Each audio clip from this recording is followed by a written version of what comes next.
Hi అండి. Welcome to Shweta channel. నేను మీ స్వాతి నాగేష్. ఈరోజు మనం పాలకూరతో పకోడీ ఏ విధంగా తయారు చేసుకోవాలో తెలుసుకుందామా మరి.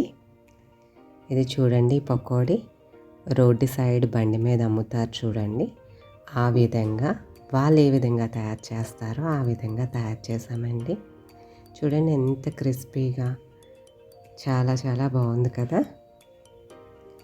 మరి దీన్ని ఎలా తయారు చేసుకోవాలో తెలుసుకుందామా మరి. ఒక ప్లేట్ తీసుకోండి. ప్లేట్ తీసుకోవాలి, ఒక ప్లేట్. అందులో మనం 1 స్పూన్ వరకు జీలకర్రని వేసుకుంటున్నాం. జీలకర్రతో పాటు ఒక 1/2 స్పూన్ అల్లం వెల్లుల్లి పేస్ట్ యాడ్ చేసుకుంటున్నాం. చూడండి, పచ్చిమిరపకాయలు ఒక 2 పచ్చిమిరపకాయలు తీసుకున్నాను. దాన్ని కచ్చా పచ్చాగా దంచుకుంటున్నాను.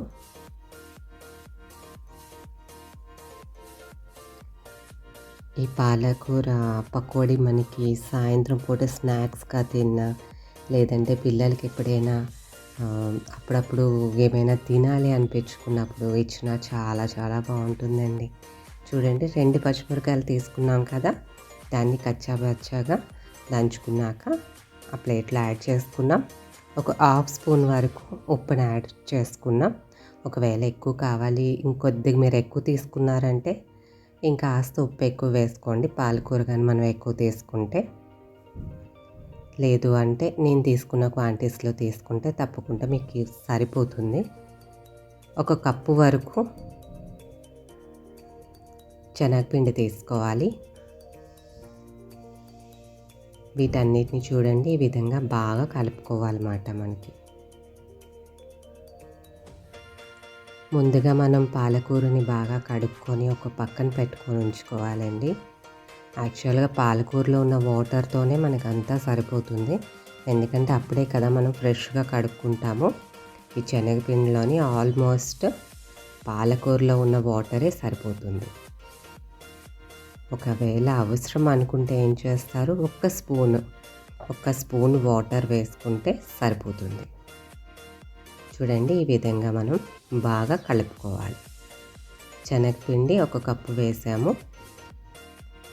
ఆకులన్నీ చూసారు కదా, కాడలన్నీ తీసేసాం.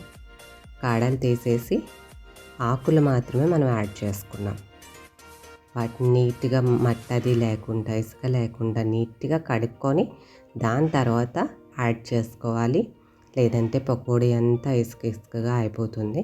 చూడండి, ఈ విధంగా మనం రౌండ్ చేస్తే రౌండ్ అవ్వాలి. ఒకవేళ రౌండ్ మీకు ఇంకొద్దిగా మీరు తక్కువ వేసుకున్నారు అని అనుకుంటే ఏం చేయాలి, ఇంకాస్త శనగపిండి వేసుకోండి. ఇలా రౌండ్ చేస్తే మనకి రౌండ్ అయింది అంటే చాలా చక్కగా వస్తుందని అర్థం అన్నమాట. ఈ లోపున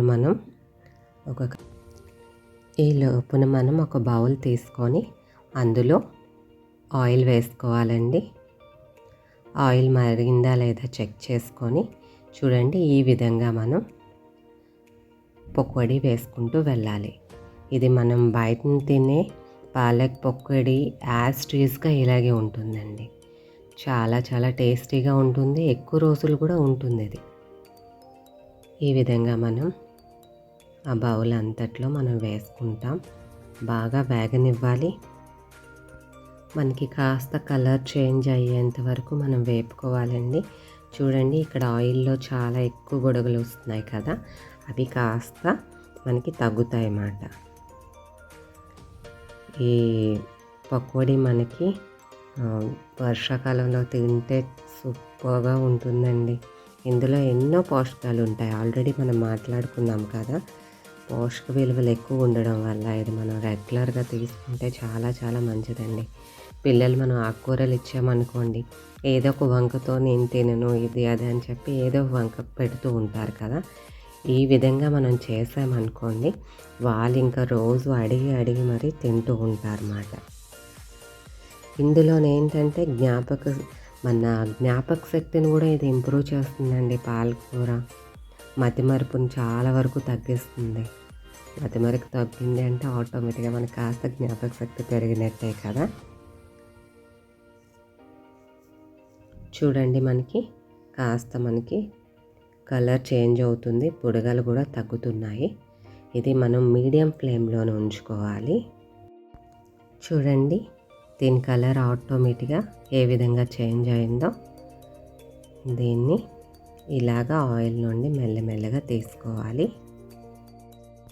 టిష్యూ పేపర్ ఏమైనా ఉంటే టిష్యూ పేపర్ మీద ఒకదాని తర్వాత ఒకటి తీసుకోండి.